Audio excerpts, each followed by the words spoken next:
Yes, everyone, what's going on? My name is Stephen Howson. Welcome back. Make sure to subscribe if you're new around here. We'll be doing all of the post-match and 5 things we learned following the game as well. But let's have a little bit of a look about how we think this game is going to go. Can United bounce back? It's actually not a must-win, but it's a must-not fuck it up. 3 points puts us with 1 foot in the Champions League. We just have to get the other foot in against Leicester. But we can actually still go through this if we lose, providing that we beat Leicester by more than what we lose by. How mad is that, by the way? That being said, let's get into the team news. So Eric Bailly obviously was taken to hospital following a cut on his head after the collision with Harry Maguire. After the Chelsea game, Solskjaer said he's in hospital, going through all the routine checks and protocols. I really don't know how serious it is. I haven't spoken to the doctor about him. Ollie also backed De Gea after being questioned about dropping him, and he said David knows he should have saved Mason Mount's shot, but he's played really well and kept clean sheets during our 19-game unbeaten run. That he has. Past meetings then with West Ham. United obviously seeking revenge after suffering a defeat against them earlier on this season. Back in September, we lost 2-0 at London Stadium. Solskjaer only competed against West Ham twice in his managerial career, the other one being a 2-1 home win in April 2019, and obviously we're hoping to replicate that outcome again tomorrow evening. In the last 5 years, United have won 5, drawn 5, and lost 3. It is a game that we can't really afford to mess up on, but it is a fantastic opportunity for us to get 1 foot into Champions League qualification. When it comes to penultimate fixture, though, United don't have the best record, and I don't know if that's because our fate has been sealed, whether the pressure's been on, whether our focus has been elsewhere, but in the last 4 years, we've drawn 3 and lost 1. So we are without a win in the last 4 years on the penultimate game of the season. Let's fix that tomorrow night. We also played West Ham twice in that in recent years in the penultimate fixture, and I've only picked up 1 point from them. We lost 3-2 in 2016, and we drew 0-0 in 17-18. Current form for United is win, draw, win, win, win. Current form for David Moyes West Ham, win, win, loss, draw, win. They come into the fixture having scored 3 or more in their past 5 games. Chelsea, Norwich and Watford. And Antonio looks particularly threatening at the moment. Moyes' side have played 3 games away from home since the restart, and they've won, drawn and lost. There's obviously no real suggestion of how that's going to go down looking at that form. With United, obviously, Bruno's continued his goal contribution since joining in January. In 17 starts, he's got 9 goals and 8 assists, giving him a goal or assist every 90 minutes. Top. Greenwood is 4 goals away from 20, while Rashford and Martial need just 3 goals each to hit 25. A tactical look at what West Ham are going to offer us then. They have won 3 of their last 5 games in July, drawing 1, and they're now mathematically safe from Premier League relegation. Does that mean the pressure's off? Does that mean they relax? We'll find out tomorrow night, won't we? They're in great goal-scoring form, finding the net on 12 occasions in those 5, including 7 in the last 2. Got to be wary of it. They favoured a 4-1, 4-1 at the start of the season. With Moyes has switched that up to a 4-2-3-1 after the January arrival of Souček. Fabianski is the first choice goalkeeper, but the main weak area comes at fullback with Fredericks on the right and Cresswell on the left. Cresswell's fell off recently because he used to be pretty decent, but not so much no more. Centre of defence, they go with aggression, basically with Ogbonna combining with Diop pretty well in recent weeks. They do have a strong midfield pivot. Declan Rice is in decent form, and obviously Souček, who's been brilliant since January. He's having a bit of an impact with them. Captain Mark Noble usually lines up in front of him, and Fornals on the left, and Bowen on the right. It's a full Brexit 11. It's fucking pure West Ham in it. No Premier League players got more assists than Bowen since the restart, and Mikel Antonio has scored more goals than any other player. This is a tough test. We all can take the piss out of Moyes for what he did at United, but this is not the easiest test. Seb Haller is back fit, but I don't think they're going to be dropping Antonio for this one. Strengths, they do love using the wingers, so we have to make sure that we're on it. Fullback, they focus the majority of attacks down the wings this season. 41% goes down the left, 35% down the right. Only 24% of attacks come down the middle. They do tend to feed the wide players who look to bring it inside behind the defence and pull it back for an attacker to have a shot on goal. They also love the long ball. This is pure, let's say, it's Brexit football 101. They tried to be effective at creating chances with 8.8 per game this season, and only 5 teams have created more than that, than their 65 from long balls, which is mental.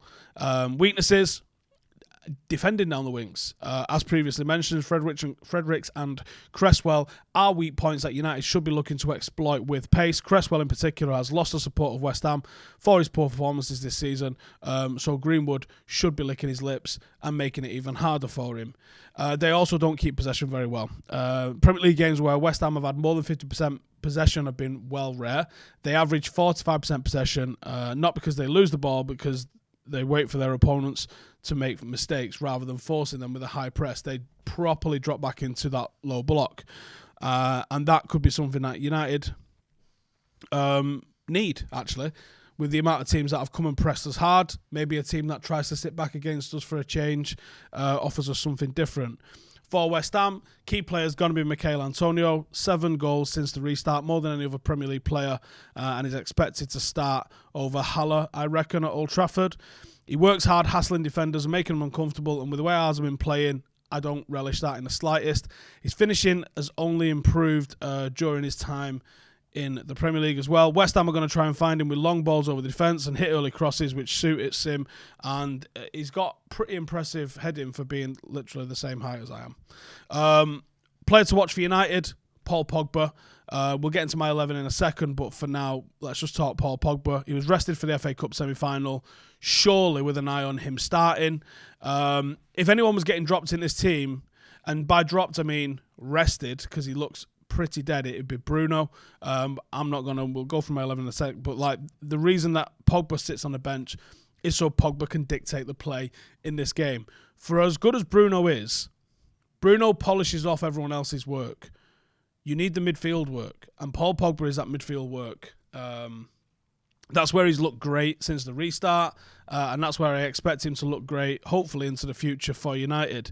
United's mentality going into this one should be to give a proper response to our first defeat in 20 outings. And you do that by going out and scoring goals, and you do that by getting your good players onto the ball, and you do that by having Paul Pogba feeding the likes of Bruno and the likes of Greenwood and the likes of Rashford. Rashford could also be another one that might get rested because he looks like he needs it. And obviously, Tony Marshall. Pogba's been directly involved in 20 goals in 34 Premier League games under Solskjaer, with 11 goals and 9 assists, which is mega impressive considering the role that he plays in midfield. And since his return from injury, he hasn't directly contributed to many goals that United have been scoring, but he has been important in creating play and switching and just getting involved in the general build-up. Here's my 11. Not really a lot of shocks. I've gone with Williams and Wan-Bissaka. I've gone with Maguire and Lindelof because I think Ole is going to try and persevere to the end of the season with roughly the same team that we've seen be quite successful. Matic, Pogba, Bruno, but I wouldn't be shocked if it wasn't Bruno and he went maybe with someone like Mata. Just my gut feeling that if he's looking for a central creator, that might be what Mata's role is. Greenwood, Martial, I think they're an absolute shoo-in, providing Greenwood's all right after getting fucking headbutted. And we need to talk about protection for him from referees because twice in the last 2 games someone's tried to fucking do him. But Marcus on the left, that could be swapped out for someone. And we'll see how that goes down.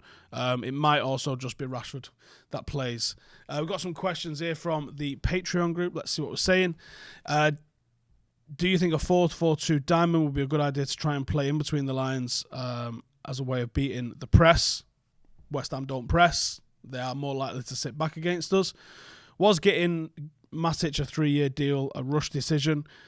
It might be, to be honest, because a 3-year deal for a player of his age seems a bit giddy. Maybe he played a blinder. Maybe he proper poker faced it and was like, well, if you're not going to give me a multi-year deal, I'm fucking going because someone's going to offer me one.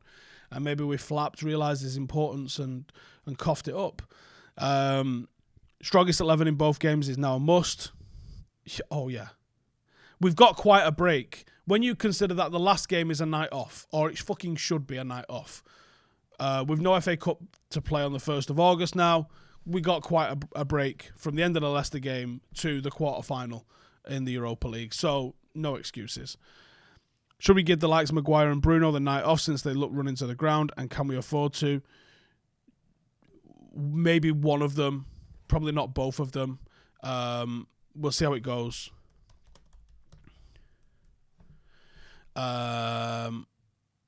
Notch says, how determined is Moyes to want to stop us and prove a point? Not beating us since the sacking and still seems to be bitter about it. I think you're right. I think that might be a good shout, to be honest with you. Moyes is a strange one, isn't it? He does have the ability. He obviously has some ability. That is... He's not looked great since United. I think United job affected him. To what end, I'm not sure. But there's still a capable football manager in there. And actually, he has got West Ham looking pretty decent post-restart. Prior to that, they did look like they could have been dragged into a relegation battle. At the moment, though, they do look like they're doing all right. Not great. Obviously, they've just avoided relegation, so they're clearly not great, but all right. You know what I mean? How ridiculous is it, do I think, that we're waking up after the shit show yesterday to mentally prepare for another probable shit show? Welcome to the last 7 years. How is Maguire such a dominant leader in our back line but can't get a one on target from three free headers? That's something that we got to add to his game, isn't it? Any news on Bayer? Not at the moment, sorry. How bullied do I think Lindelof is going to get by Antonio all game? Can't allow it. We saw Bruno almost as a false nine when we played 3-5-2 against Chelsea. Without Pogba in the team, we failed to get the ball to him and put the ball in the channels from Marcus and James. Without Pogba in the lineup, surely make Bruno play further back, more centrally, pulling the strings. I don't think that's his game.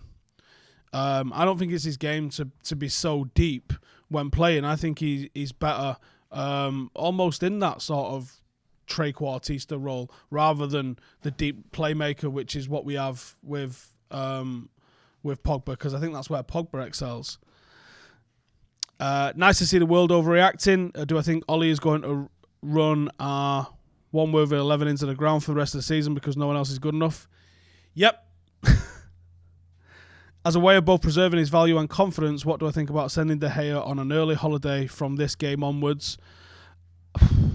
You could say Romero's going to play in the Europa League and get him away. That might work, but I would say he finishes the league. Otherwise, that's going to probably be more damage than doing good. Matic as a left-sided centre-back could possibly play a few extra years. Thoughts? Not the craziest idea in a 3, but I think there's more to playing centre-half than just being big, I think. What do we think? What do we need for this game other than the 3 points? Is goal difference becoming a factor?